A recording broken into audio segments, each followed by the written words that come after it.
সেই কাজের হিসাব যতটুকু সম্ভব আপনাদের সামনে তুলে ধরতে।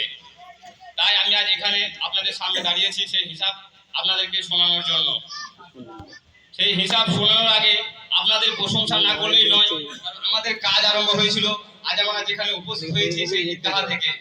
এই ঈদগাহের কাজ সম্পন্ন হয়ে আছে। তার পরবর্তীতে আমরা কবরস্থানের কাজ করেছি। আপনারা দেখেছেন যে মসজিদ আমাদের ছিল, সেই মসজিদ শহীদ করে আমরা পুনরায় একটা সুন্দর মসজিদ নির্মাণ করতে পেরেছি।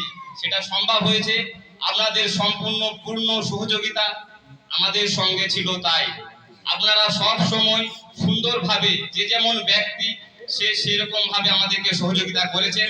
আমরা কোনোদিন কোনো ব্যক্তির কাছ থেকে নিরাশ হয়নি। হয়তো কোনো ব্যক্তি ঠিকঠাক সময়ে একটুকু টাকাটা দিতে লেট করেছেন, সেটা সম্ভব, কারণ সবার কাছে সবসময় হয়তো পয়সাটা থাকে না, কিন্তু কাজ শেষ হওয়ার আগে পর্যন্ত অবশ্যই পয়সাটা পৌঁছে দিয়েছেন। আমাদের মসজিদ রং করতে ও মার্বেল লাগাতে যে টাকাটা খরচ হয়েছে সেই খরচের হিসাবটা আপনাদেরকে বলছি। আমাদের গ্রাম থেকে মোট টাকা উঠেছিল 4,88,530 টাকা। আমাদের বিভিন্ন খাতে মোট খরচ হয়েছে এখনো পর্যন্ত 4,23,870 টাকা। দেখুন আমাদের কাছে বর্তমানে ফান্ডে টাকা আছে 64,660 টাকা, কিন্তু এখনো সম্পূর্ণ যেমন রঙের দোকানে বা আমাদের ভাই মার্বেল সজল ভাইয়ের দোকানে কিছু টাকা বাকি আছে, বা রং মিস্ত্রি সম্পূর্ণ টাকাটা পেমেন্ট করা হয়নি। সেই টাকা বকেয়া টাকার পরিমাণ হয়ে আছে 99,835 টাকা। আমাদের এখনো পর্যন্ত যে টাকাটা দরকার বা ঘাটতি সেটা হচ্ছে 35,175 টাকা। এই টাকাটা উঠে গেলে আমাদের বর্তমান যে কাজ চলছে সেই কাজের পরিপূর্ণ খরচ সম্পূর্ণ হয়ে যাবে।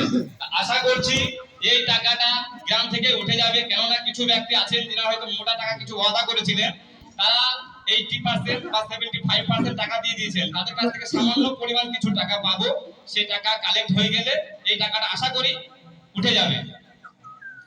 আপনাদেরকে হিসাবটা শোনানো হলো। এবং গ্রাম থেকে এই রমজান মাসে আমরা ইমাম সাহেবের তারাবি কাপড় ও যিনি ইত্তেকাফ ছিলেন, ওই ইত্তেকাফের কাপড় বাবদ যে টাকাটা তুলেছিলাম সেই টাকাটা উঠেছিল 34,000 সামথিং কিছু, আনুমানিক 35,000 টাকা। সেই টাকা থেকে যিনি ইত্তেকাফ ছিলেন ওনার কাপড় কেনা হয়েছে।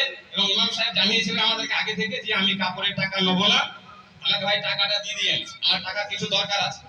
তাই সম্পূর্ণ যে টাকাটা উঠেছে ইত্তেকাফের কাপড় বাদ দিয়ে সেই টাকাটা ইমাম সাহেবের হাতে আজ আমরা তুলে দেবো কমিটির পক্ষ থেকে। আপনাদের এই টাকা, আমাদের টাকা কালেক্ট করেছি আমরা কমিটির পক্ষ থেকে, সেই টাকা ইমাম সাহেবের হাতে আজ আমরা তুলে দেব। তার পরবর্তীতে আপনাদেরকে গ্রামের প্রত্যেকটা বাড়ির মানুষ এখানে উপস্থিত হয়েছেন আজ। তাই আজ এখানে একটা কথা বলা বলে আমি অতি প্রয়োজন বলে মনে করেছিলাম, এবং আমাদের কমিটি থেকেও আলোচনা করা হয়েছিল, গ্রামের কিছু ব্যক্তিকেও জিজ্ঞাসাবাদ করা হয়েছিল।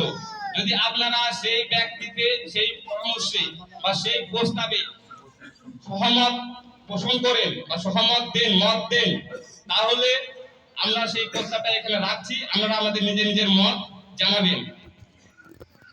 আমরা দেখতে পাই যে গ্রামে হয়তো মৃত্যু সংবাদ পেলে সেই গ্রামে যাই, সেই গ্রামে এখন প্রায় গ্রাম থেকে বারোয়ারি থানা করা নিয়ম চালু হয়ে গেছে।